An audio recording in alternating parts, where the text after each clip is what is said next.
Hello and welcome to the Pre-Chiro podcast. I'm your host, Dr. Ben Glass, and today we're making a professional chiropractor connection down in Southern California with Dr. Jeremy Brook. Jeremy, can you get us started by just introducing yourself and also reflecting on that moment in life when you discovered you wanted to become a chiropractor and how that shifted and altered the path and trajectory of your life in that moment?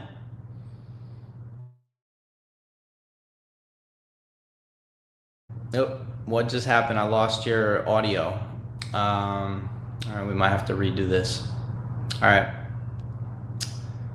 Just in an effort to make this crisp, I'm about to just. Oh, there you are. You good? Yes, I moved my microphone. Can you hear me good? Yeah, I can hear you crystal. Let's start over. Take two.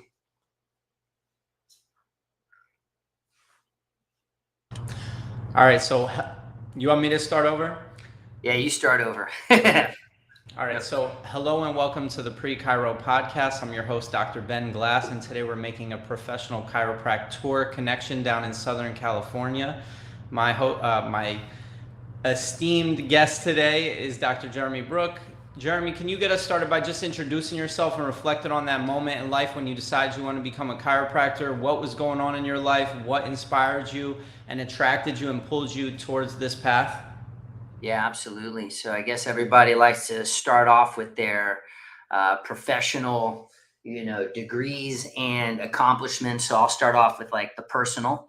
Um, I'm a I'm a father. I'm a husband. I've got two little boys at the moment of this conversation, ages 3 and 10 months. So I have my hands full, just like you do. I'm a student of the game. I'm a student of life. I'm a yogi. And as far as like professionally speaking goes, been practicing yoga for, now almost like 29, almost 30 years. Professional chiropractor for 23. I'm in West Los Angeles. Got I think, the ultimate vitalistic human performance enhancement center on the planet called the Life Center Chiropractic. And if you're not excited about your chiropractic space, then find another space. Um, and as far as like the moment that I wanted to become a chiropractor, like, it was the age of 8 that I discovered chiropractic. I was getting adjusted by this incredible chiro named Dr. Paul Weber. My dad actually was the main recipient for the need to go to the chiropractor. He mangled his neck when I was about 1 year old, so he needed chiro for the not just the removal of nerve interference. He needed just to keep his neck dialed in. So he understood the importance of chiropractic for the whole family, and we had this chiropractor, Dr. Weber, who probably did the best job of explaining the need for chiropractic for not just when you're in pain, but for more of like a general holistic approach to health and healing and wholeness and vibrancy. So off went the whole family to the chiropractor, and at the age of 8, I just had this tremendous experience. Like, we went religiously weekly to this chiro, and it wasn't an easy drive to get there too. It was kind of like in Beverly Hills, and then he moved his office to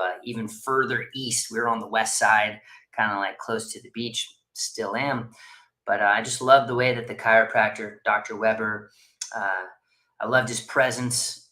I loved his skill level, and most importantly, I loved the way that I felt after getting adjusted. And it really wasn't until years later that I experienced a traumatic injury while playing rugby, where I got to experience how chiropractic could untangle a broken person, physically and mentally and emotionally, and kind of like get everything dialed in as maybe like as a course corrector. So originally 8 years old was when I wanted to be a chiropractor. I graduated high school with the only scholarship. I think I got 2 scholarships leaving high school. One was like a Jewish scholarship, and then the other one was probably from like LACC, SCUHS, Los Angeles College of Chiropractic. So I got 2 scholarships. at that point, one for being Jewish and the other one for wanting to be a chiro. So nothing. So much to unpack there. So just for clarity, were you practicing yoga before or after you discovered chiropractic? I'm curious what your Yeah. origin story of yoga was and Yeah. how that really tied into the mindset and just your orientation to the art of chiropractic and training to become a chiropractor being a daily practice and not just something that you showed up in class and Yeah. expected to become proficient in. Yeah. Wanted to become a chiropractor at the age of 8.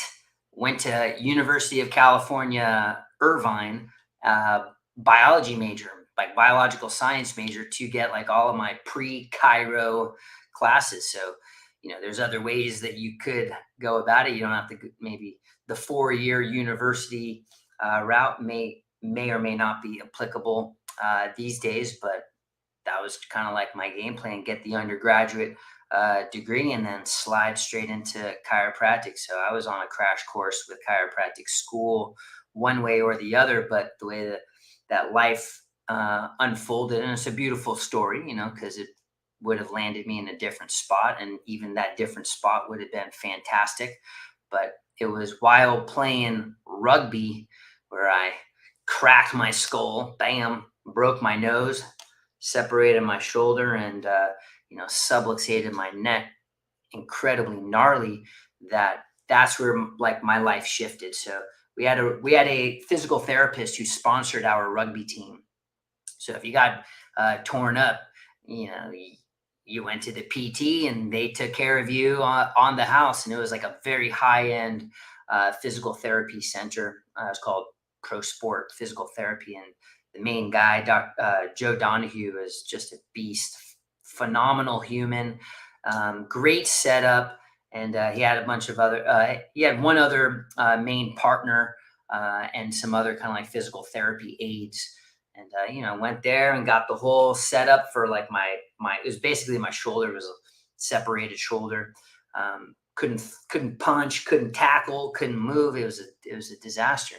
So I saw their model. I fell in love with the PT sports chiro, sports PT model, and I was like, let me just kind of like put this chiropractic on the bench.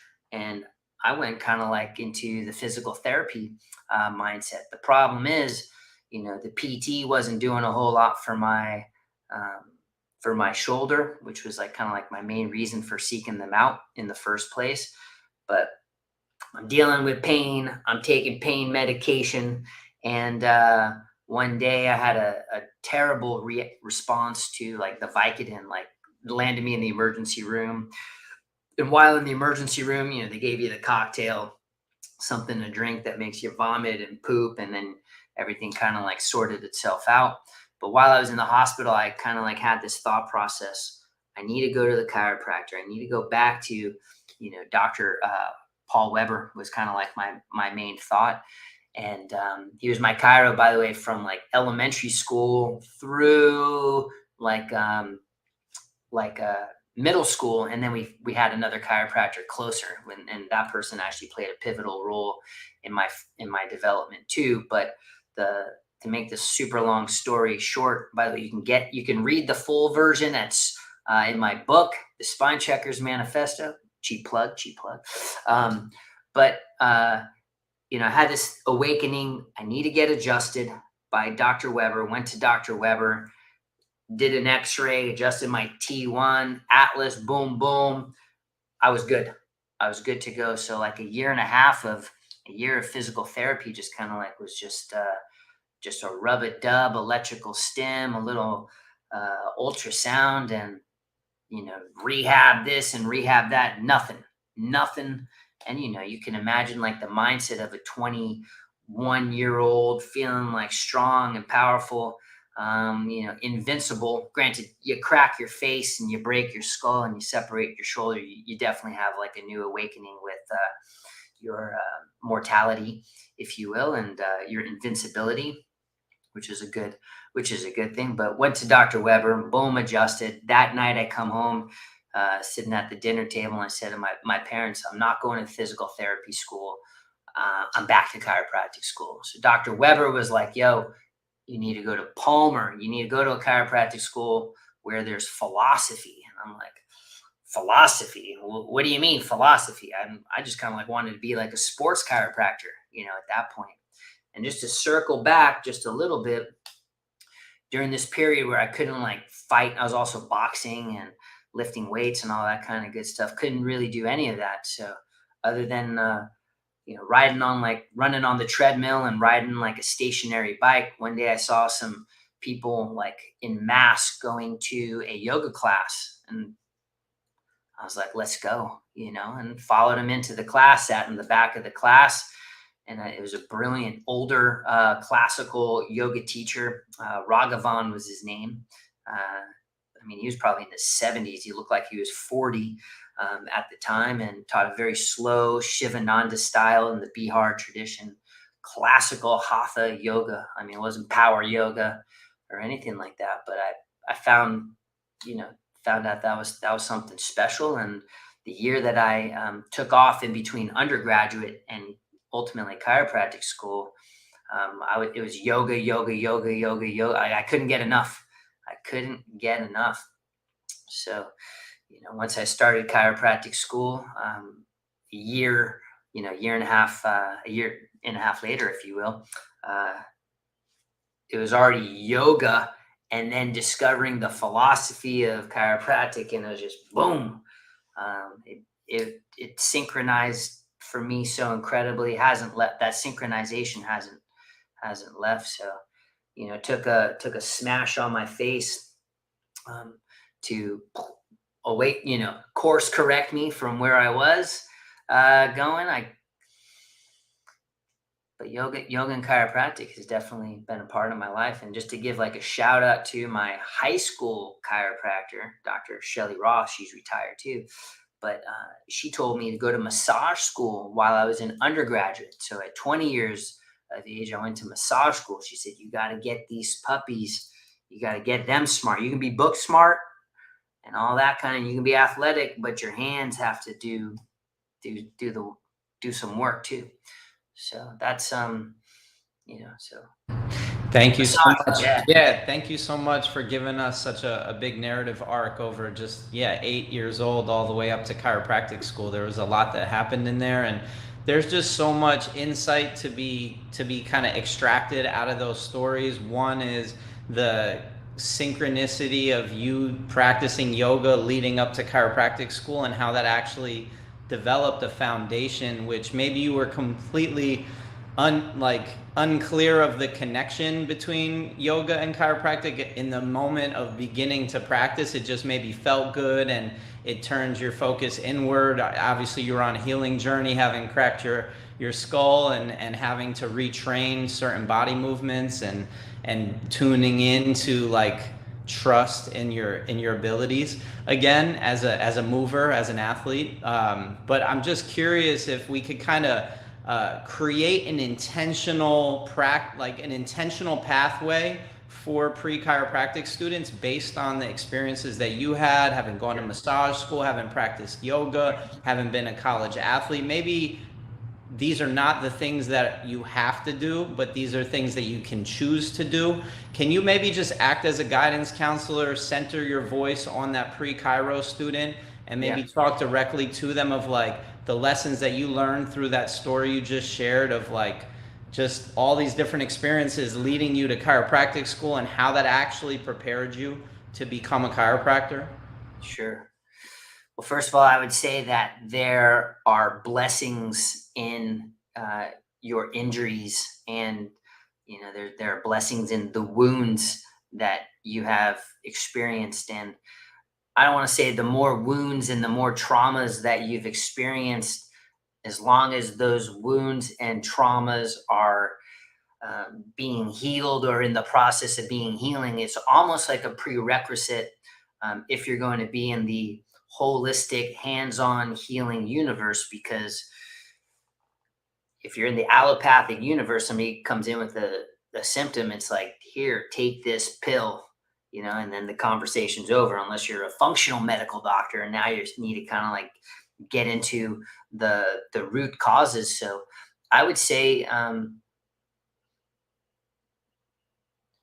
bless the wounds, bless the pain, bless the trauma, and see if you can find ultimately the value of those scenarios, because that's going to help you become a wisdom teacher. And you're going to ultimately need to tap into wisdom teachings if you want to be a doctor, teacher, and then guide somebody maybe how they're going to be entering your space. Are they coming in the performance arena? Now, are you dealing with somebody like talking about how to take them to the next level in that zone? Or are they coming in broken, shattered, a shell of themselves, and now you have to guide them through a healing process? So I would say, man, you gotta be dialed in the philosophy. The green books are a tremendous start, and chiropractic textbook is a fabulous place to go. So if you like reading books, like real books, read some, read some of the green books as far as developing your sensitivity. If you don't have like a meditation practice, begin a daily discipline meditation practice. If you don't have another practice that's designed to access your, you know, the kind of like the mind, body, mind, one word, whether it's yoga or Tai Chi or Qigong. For me, my main practice was and is yoga. I've also delved into qigong, and I studied some martial arts to play with biomechanics and energy and fluidity. Perhaps maybe your path is maybe exploring like jujitsu, where it's a discipline, it's an art form. So perhaps you embark upon a side project that you're also committed to and passionate about. That's an art form, that's a discipline. That doesn't have to necessarily be like 100% compatible with chiropractic. It could be an instrument, you know what I mean? But it's a practice. It's a practice that's going to promote um, oneness, connection, which ultimately leads into flow. So you got to be a wisdom teacher, you got to be a flow master. Physically speaking, you're an animal, human animal. So you got to make sure that your physicality works fantastic. So if you're not a physically fit person and you want to be a chiropractor, you might want to start considering training. And there's a lot of different methods. Of course, yoga is my staple, but I love playing around on an Indo board. So it's balance, it's focus. If you fall, well, it can be a little compromising, but I haven't fallen, knock on wood, yet. But I've discovered Indian clubs. So just always kind of like staying fresh. You got to train your physicality. You got to maybe design a daily discipline meditation practice and seek out wisdom. I'm curious of you being someone who's a wisdom teacher, speaking from experience and having worked with hundreds, if not thousands, of students at this point. Can you kind of tease out some of the patterns that you've observed to be at the heart of what gets a student to actually care about being great? Because I think that it's a common path, the common path is to not necessarily care about being great, but just care about getting by. And mediocrity tends to like permeate throughout the classroom experience, throughout the extracurricular. Can you touch on that? I mean, it's innate, Ben. I mean, I remember when I was assisting Dr. Arno Bernier, and you're at the seminar, and there are a couple other, young students there that were thirsty and hungry, and it's innate. And you can like scan the room, and you go, thirsty, thirsty. They're shut off. Why are they wasting their time? Why are they wasting their money? So first of all, the person that's probably watching and listening to this conversation is like the person that we're interested in connecting to. So it's innate. You got to have like that innate drive, that innate spark, because if you're going to be a chiropractor, for the most part, you're going to be you're going to be in private practice. So you're the entrepreneur, you're the businessman, unless you're just going to kick back and be an associate and and do your work as an associate, which is totally cool too. You just don't need to have all the responsibility and quote unquote the headaches that the boss is going to have.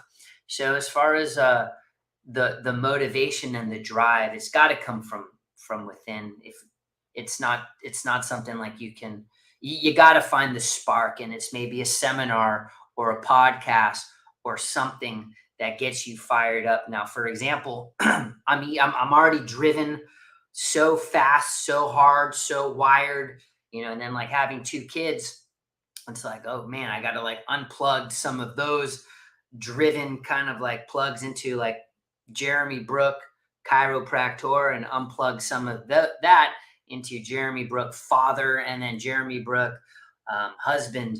And so that's the game. But for example, like I watched Conor McGregor's Netflix documentary, and I get emotional. I was crying at times in it. My wife was looking at me. She didn't know I had my earbud, my iPhone head earplugs in, and she said, "What's wrong?" I'm like, "Nothing." But I was blown away by Conor McGregor's dedication and commitment and tenacity, and that's just how we're wired. One of my main chiropractic teachers, and I've had a handful of like heavy hitters, from Dr. Ron Oberstein as my first coach, to president of Life West, to Dr. Fred Schofield and Dr. Arno Bernier, like bam, bam, bam, straight away, straight out of the gate. So like I'm ready to go. I was ready to go. You didn't have to fire me up, but I had these teachers who already were. They expected excellence. You know what I mean? You didn't have to fire me up. You didn't have to kind of like do.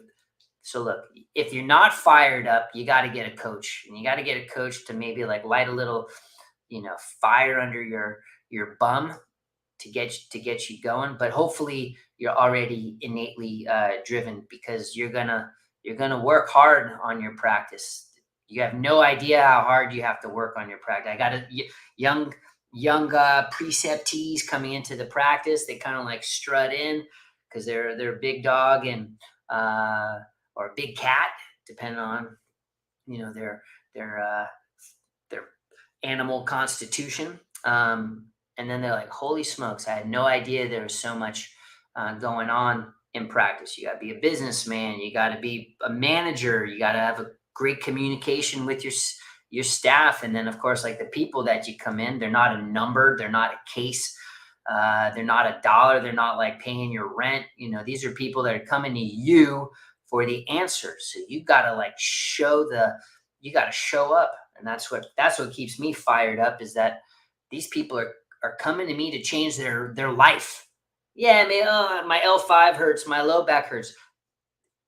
Once you flush that out, they're coming to you for you to change their life. And they might not know it, but they'll know it in a little bit, that you're gonna activate something inside of them that's probably never even been activated unless they've been to another badass chiropractor. Yeah, you touched on a number of things. I would love to just reflect on everything you just said. One is you talked about it being innately driven. If you want it bad enough, it has to come from within. And a lot of the times that can't be taught. That needs to just come from an experience that triggers something within you to recognize the importance or the value of your focus and your dedication and discipline.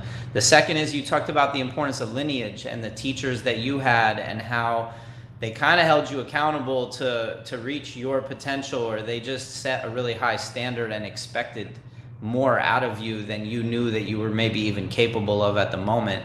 Just to build a little bit of context on this conversation, the pre-chiro program is 8 stages before you even get to chiropractic school. And the initial stage is the foundations. We've talked a little bit about that. You've definitely mentioned what chiropractic is and the intention behind it. The second stage, I would love for you to riff a little bit more on. You talked about it a lot on this last sort of commentary that you just went on talking about what it's like to practice chiropractic. So I broke innate up into your inner state, and that's your inner scientist, thinker, artist, teacher, entrepreneur. And I'm just wondering if you could unpack that even a little bit more. You just did a lot to talk about what it's like to be an entrepreneur, or what the artistry can evolve to look like within your hands and your heart and your mind. But how can we illustrate the pathways to become scientists of this thing called chiropractic, or pre-chiro scientists, or thinking in an uninhibited way, maybe outside of our current sphere of understanding, maybe expanding our consciousness a little bit? And then how can we develop ourselves into artists of chiropractic? How can we develop ourselves into teachers of chiropractic? How can we develop ourselves into entrepreneurs of chiropractic? There's a lot there. Can you send me the cliff notes of that in like an email real quick? Private chat. Well, how you do one thing is how you do everything. And it starts the moment you get ready for bed. Okay. So get a good night's sleep. Sleep is the driving wheel. Wake up early, like BJ Palmer said, early to bed, early to rise, work like hell and advertise, something like that. So wake up early and get your mind right, because like you wake up and it's full of chatter.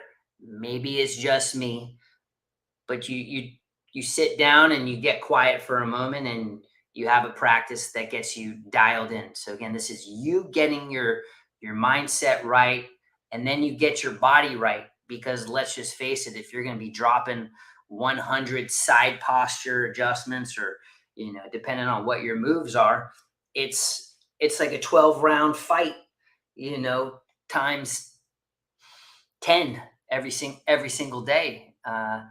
So you got to get the conditioning right. Now, if you don't have 2 kids and you got a little extra time, maybe you flip open a book and you read. I like to read before I fall asleep. I love reading books, so my reading time has evaporated. And then when you arrive in your space, set up your space. Like walk through your space as if you're the person seeing the office, and for the first time, you're the new person, the new client, the new member, the new patient, whatever terminology you want to use. And then arrive and just make sure your office is dialed into a T, and it's sloppy. Everything is organized, everything is in place. I got to come in on Tuesday mornings or Monday morning, make sure my picture frames are all straight, because my cleaning person drives me nuts to see crooked. Okay. And, and then it's like, after you've set up your office, take a look at what you've got going on for the day. And hopefully by the way, you've got to create like your schedule and your flow so that it's organized, it's predictable. We don't have a wait in our office, and we're seeing a lot of people. It's a maximum 10-minute wait for your adjustment. You go to some other places, 45-minute wait, 20-minute wait. No, it's sharp, it's efficient, the adjustments on point, the wisdom's on point, the teaching's on point. So everything is on point. So, and then when you finish your shift, then you recover, get a nice meal, maybe get a solid training session in, not one that's going to blow you out and deplete you, but just a solid training session. Maybe take a little siesta, and then if you do a double decker in the day, then you're back at it. So you do a lot of you got to use your downtime to prep yourself for the game time. The game time is you got to be 100% present, conscious, focused. And then on top, with the person as they're communicating with you, then you got to make sure that you're delivering that world-class adjustment. So I'm not even sure if I answered any of your questions. You absolutely did. I would say this next stage 3 is more, your answer was more directed at the apprentice who's trying to wrap their head around and gain experience in the real world of what it's like to be a chiropractor in practice. Well, you're talking about the person before the chiro school. Yeah, this whole narrative is meant to support students in chiropractic school, but even in my opinion, more importantly, the students who are trying to try on this profession, shall we Yeah. say, for themselves and determine if this is the most aligned path with their purpose, their values, their vision for themselves. And what you just described, I believe to be like a nice detailed day in the life of a chiropractor sort of outlook. And maybe you can go deeper for a brief couple moments on how you've set your practice up, how you've designed the experience for the people that you're serving, the types of experiences maybe that you may have in any given day. Just throwing a couple of stories out there of what it's like to be a chiropractor in practice. Yeah.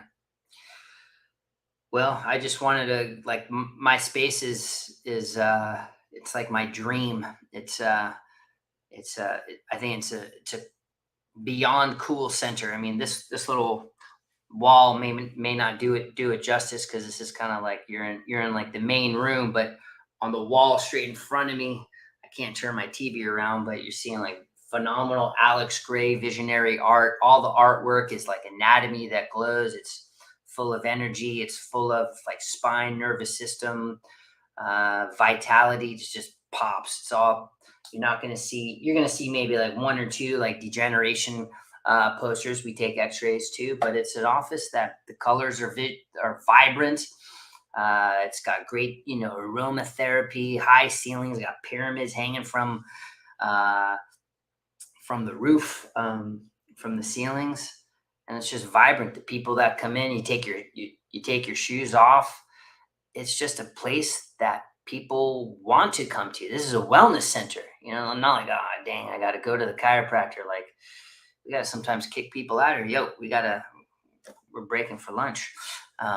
So the space it's an art gallery. It's an after hours lounge. It's a yoga ashram, martial art dojo.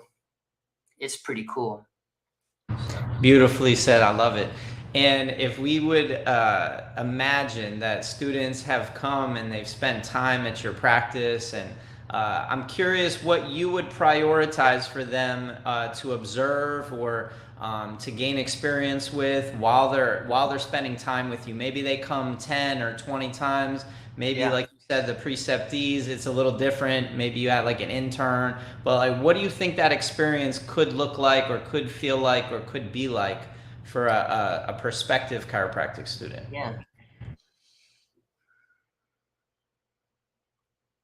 I would say it would be like a lesson, uh, if you were hanging out with maybe like an Indian, Native American Indian, going on like a little walk and saying, "Hey, I want you to, feel which way the wind is blowing, and take a look at these tracks, and take a look at that poop. What animal do you think that is?"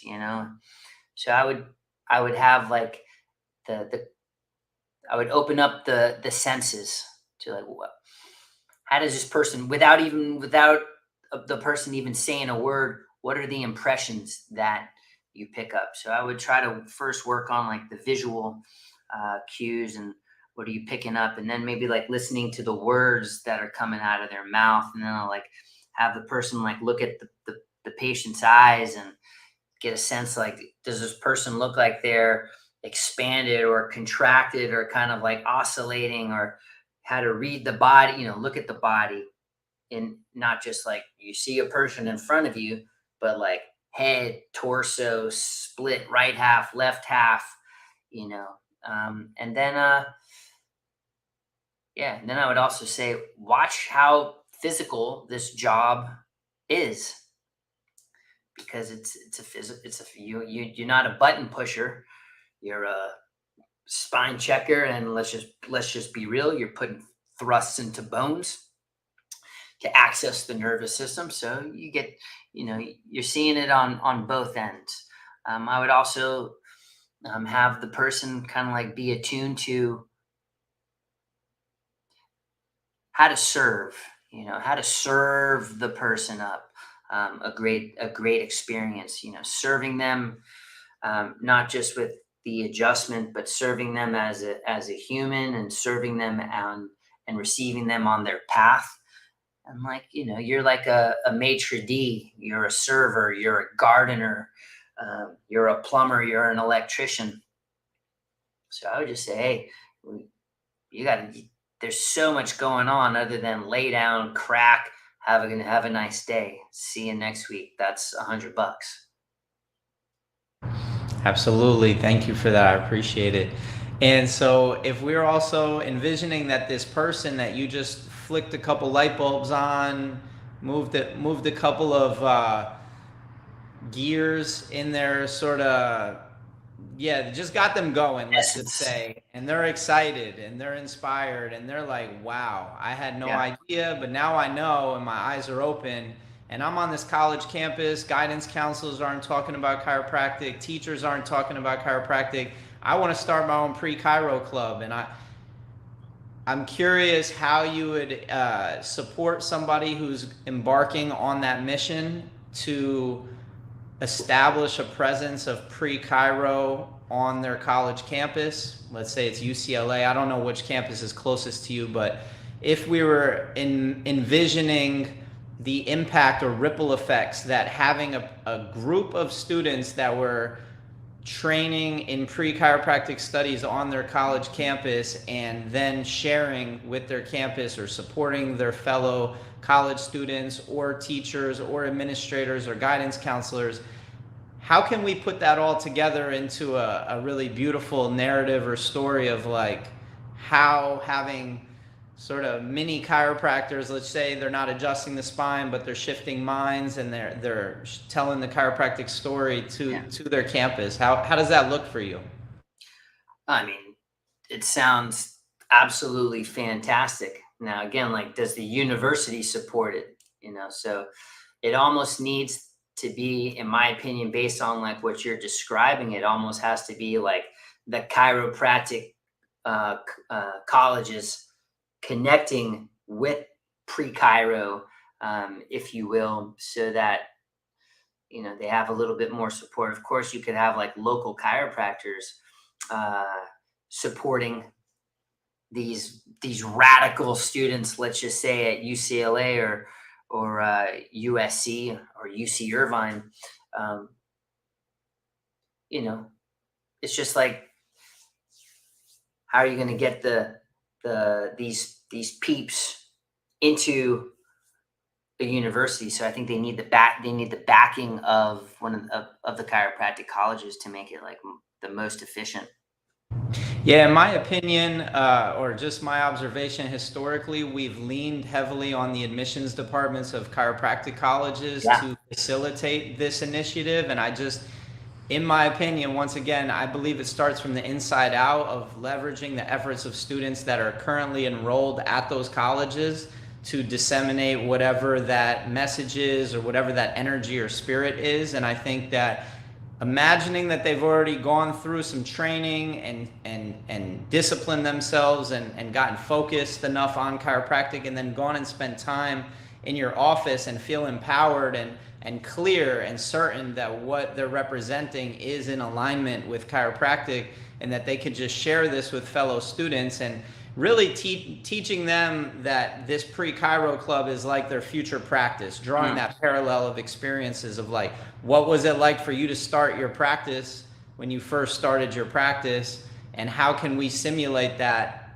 as a pre-chiro club? That's kind of where I'm coming at it from. I think that if I keep counting on other chiropractic colleges or other entities within our profession to do this work, I'm not quite sure I'm gonna be alive to witness that happening. Yeah. I mean, you've got to like, you're like Sisyphus, you know what I mean? Like, you're carrying the weight of the profession on your shoulders because you don't necessarily even have like a vested interest in terms of what school that they go to. Like, just as long as you're going to a chiropractic school, we're good. But of course, we all know some chiropractic schools are um, better, more aligned, more connected than others, more true. So, there's, yeah, I would reach out to our guy, Dr. Ron Oberstein. I mean, what he's doing around the world. I think that, and I'm sure you have, because that's your alma mater. But yeah, I think that you doing it and organizing these clubs is like bravo to you, and it's valuable, because if the universities and the chiropractic colleges aren't doing it, then you know And it'll I really want you to be the teacher. People like you, the people that I've had on this podcast, these conversations, this is the class that we're in right now as a pre-Chiro student.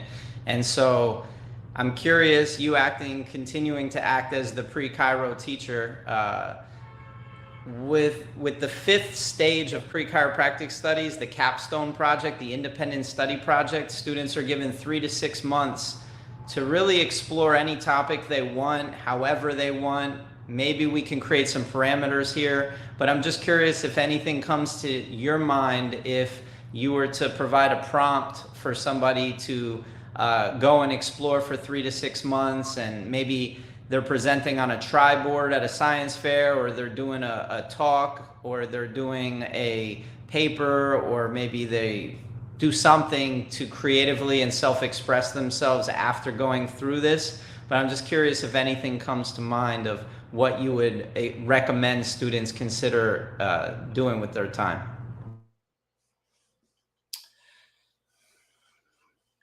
I mean, I kind of like what I did, which was, my training was anatomy coloring book.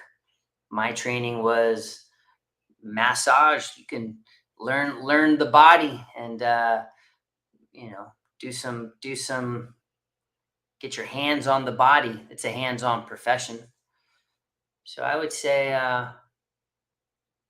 as part of this program, would probably be to dive into some form of body work, where you begin touching people, and you begin moving people, and maybe even like, I like massage, because that's what I did. There wasn't like stretch lab going on, but of course it's a job. You can learn their programs, but maybe it's like you put in some hours and you start stretching people. So then, like, you're playing with tension, you're playing with resistance, and you're starting to develop your technician, clinician, therapist foundation that will ultimately bring you to a doctor. Because when I was 20 years old, before chiropractic school, I was doing massage in my chiropractor's office. And then when I went back to college, I went 5 years at UC Irvine, but I worked in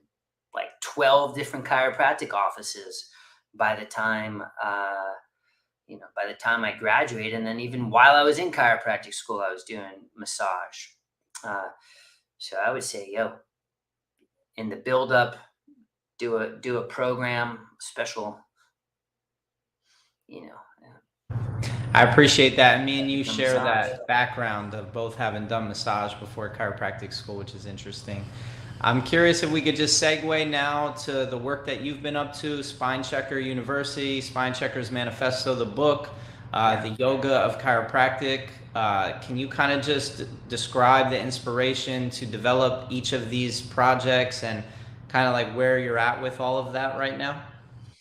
Yeah, the first of all, like, the first offering I ever did was the Spine Checkers Manifesto. It was a book that was specifically for the people that came in to see me, and these are like the main concepts that I wanted them to grasp onto. And then, of course, they had some moving and stretching and strengthening components to help support the adjustment. Because look, if as a chiropractor you give them a world class adjustment and then say peace out, have a great day, they're going to be like, well, how do I need to move? So the book was kind of like a primer. And I think it's a great, by the way, I think it's a great book. For You've got the green books, which are, time time time tested and are phenomenal.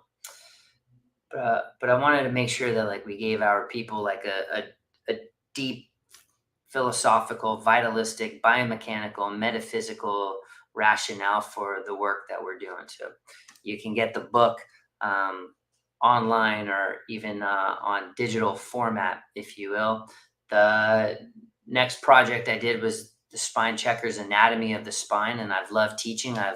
This was actually really cool. Like once I was in practice, I got asked to teach anatomy at a yoga teacher training program, and I was like, let's go.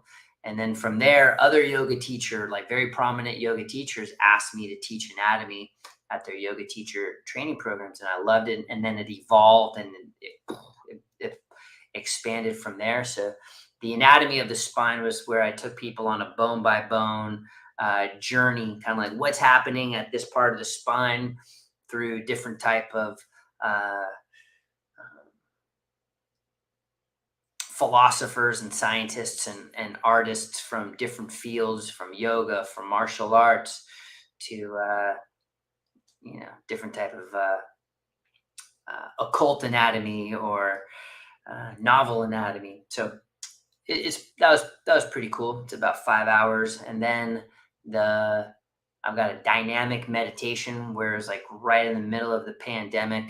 Just was like, yo, this is like the meditation that I'm doing. I think we did that one pretty much early on because I thought it was important for people to find a way to breathe and deal with all that fear and stress that was going on. And then last year I created, or maybe 2 years ago, pumped out the system also during the pandemic, because I had a lot of chiropractors hitting me up saying, yo, what do I got to do in practice? And and like the questions were pretty much the same.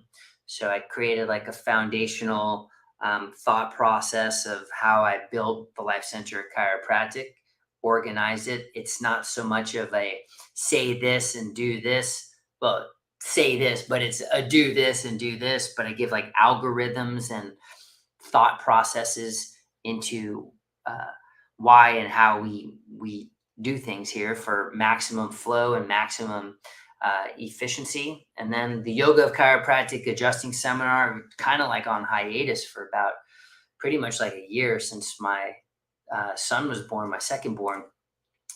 Just because, first of all, I hated being away from my family. Once my firstborn came into the picture, and I really started pumping out the Yoga of Chiropractic Adjusting Seminar a couple months after my firstborn was born, just because I was riding the tailwind of teaching MLS, teaching for Dr. Arnaud Bernier, which was a tremendous experience, and I absolutely loved it, loved. But I love my family even more, and I like being home at night, to kiss my boy. My job, I got to get my number one to bed, from the brushing the teeth to getting into bed, and I don't like to miss that. So I'm a sucker right now with regards to like not being away from the family, even though it's like the love for chiropractic and the sharing. Well, I needed to take a step back, expansion and contraction. So right now the adjusting seminar is kind of like on hiatus. It'll probably come back maybe the end of this year. We're talking about fall to bring out the adjusting seminar, but I wanted to do it in like a different light. There's so many adjusting seminars out there. Everybody's teaching an adjusting seminar. And I think as a profession, in terms of like offering something where there's a need for it, I feel like there's some great people teaching how to connect and adjust, whether it's MLS or KTC or the Tao of Chiropractic, MC Squared, and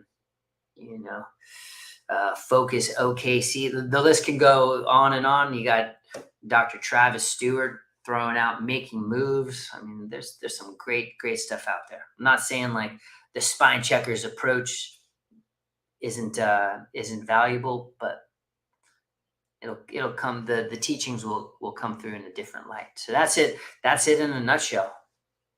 Mm-hmm. That was a big nut. That was a big nut. Mm-hmm. Yeah, there's a lot. Well, you're putting your essence of who you are into and trying to put words to it and describe it. I'm curious, having a 2.5-year-old myself and going to the library and not seeing a single chiropractic book on the bookshelves for little 1-2-year-old kids, toddlers, babies. Curious if you were going to draft a fun story that took 20 to 30 minutes, because you said that your book reading abilities have evaporated as your responsibility to read books to your kids to put them to sleep, and then maybe you fall asleep with them, and then all of a sudden you just want to stay. Anyway, point is do you have any ideas, creative ideas or inspirations for some kids books that we could position in our hands, so that when we're reading books to our kids at night, we're telling some fun stories or communicating some fun stories? Yeah, I mean, I think it's important right now with a lot of the weird stuff that's being um, spread into our kids' minds through, TV and what have you. So I think kind of like what I'm trying to teach my son, and it's like the regulated nervous system. You know what I mean? Like how to how to teach kids about maybe how to stay grounded, um, how to connect with their hearts. You know, and speaking of like an idea, my son, when we were in Mexico, he kind of like whacked his little brother, and he got in trouble, and he was crying, and I picked him up, took him for a walk down the beach, and I said, "What's going on?" He says, "My heart is upside down right now." And I felt like, wow, 3-year-old talking about his heart, right? So I said, well, what do we got to do to get it right side up? So maybe a book on how to like the upside down heart. Maybe another book on the broken brain. How about like kids out there with broken brains acting, being weird? How about humanity kind of like broken? So it's kind of like, I don't know. It's like right versus wrong, superhero versus villain. That seems to be good versus bad. That always seems to be like the theme and the journey towards completion. But maybe like the big principles in chiropractic, the main ones. You've got the universal intelligence concept that we're all interconnected. So maybe a book about interconnection, the interconnection uh, through others, maybe through the heart. Maybe another book on how to deal with obstacles and how to find your feet, and maybe another book on like how to deal with fear, and then of course and all of these can be like chiropractic stories, because it's about alignment, it's about connection, and it's about love. I appreciate you just going down that path with me, because as I think about pre-chiro and pre-chiropractic, it just keeps expanding and expanding to the point where now it's like we need to provide at least an outlet, a resource at 2-year-old, 3-year-old, 5-year-old, K, all the way through 12, and then get to the college level program. But having there be things that create these checkpoints or guideposts or references that people can become in, they can kind of bathe their mind in a way that it's familiar to them. It's not this like brand new idea that they're being awakened to in their senior year of college, and then they have to make this huge decision. So Yeah. Well, the classical chiropractic story, if we're talking about stories and maybe agendas and book burning. I mean, now we can open up the conversation. It's like more of the socio-political kind of like conversation where, man, the conversation has shifted so wildly with regards to like nowadays people are having difficulty defining who a man is and who a woman is now.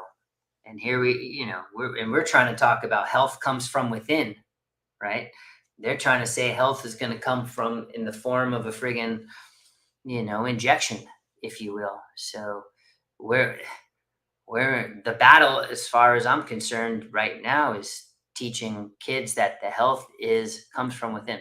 And again, my little guy, my 3-year-old, he's so smart. He gets a big bump or scratch or whatever, or somebody gets hurt. He goes, "It's okay. Um, Health comes from within." And I'm like, "I'm gonna be fine." I'm like, "Yeah, you're gonna be fine, but do me a favor. Concrete is really hard, and I prefer your head does and face doesn't hit the concrete." But he already knows. He knows his body heals itself. So if you can teach people that way, and then understand like what I got to drink water. I got to, so the factors of health, we know it. We know it. Yeah, no, thank you for this dialogue. I really appreciate you, and I appreciate the work you're doing, and I appreciate you coming on and just sharing, so that if I can connect this message with students earlier and earlier on in their process and in their path, I think it could ease their path a little. It could help them realize there's other people out there that are in alignment with them, or that are on the same team as them, that maybe they want to join this team if they're on the fence of like, which team do I join? Do I go this team or that team? Because if we're being honest, these are just different teams that are playing a game that we call life. And I'm happy to be on the same team as you, brother. Thank you. Big time. I've always like looked at you from the very beginning, when you were a student to a doc, to that one time that you helped assist me in an MLS seminar, and you didn't make it for the first day. You came out, I think, the second day, and you just spewed wisdom. So, and I thought it was just so beautiful and poetic the way that you shared how to connect and adjust the spine. So I'm stoked to be, connecting with you today. Yeah, absolutely. And our work is not done. I think that you and I are young enough to know that we've got another 20 years plus of at least observing the profession consciously and trying to address subluxations. The premise for this whole conversation is that the primary subluxation of our profession lies in the pre-chiropractic subluxation. There is no acknowledgement of the importance of that population for our profession. And as a result, the effects, that's the cause, the effects are students that are disenchanted or lacking focus or just uninspired. And then you've got chiropractors that coaches are trying to help, or we're trying to create as much, like you said, there's a saturation in certain aspects within the seminar circuit where the same things are being talked about because the same questions are trying to be addressed, but we need new questions. And I think that if we're being honest with ourselves, nobody's ever asked that question of, well, what about the pre-chiropractic students, before they get to a place where they're taking 10 classes and overwhelmed and they have no capacity to learn anything new or step outside of their curriculum. Let's talk to the high school and college students. Maybe even if we're not talking about the pre-chiro students, but the people around them, the educated people of society around the world. Or if a new school is popping up in a new country, how are they going to properly and accurately attract students without a structure and infrastructure? I'll leave this last tidbit. In TikTok, there's 18.3 billion views for hashtag chiropractor and 17.9 billion views for hashtag medicine. So we have more views on TikTok than medicine does. And yet pre-med has like 5 million views and we have like 200 views for pre-chiro. So it's a complete miss on behalf of the profession. I'm just saying, it's something I've been acknowledging now for about 12 years, and I keep waiting for something to happen, and here I am telling you that it's about to happen, but it's it's just something I want to bring to your attention. I want you to be aware of it, because if I could just plant that seed that maybe at some point you create something that could help pre-chiropractic students in the future. I mean, you just did it right here, but you know what I mean? I see what you mean. Yeah, and I see the subluxation. I didn't see the subluxation before, but I see a lot more visibly right now.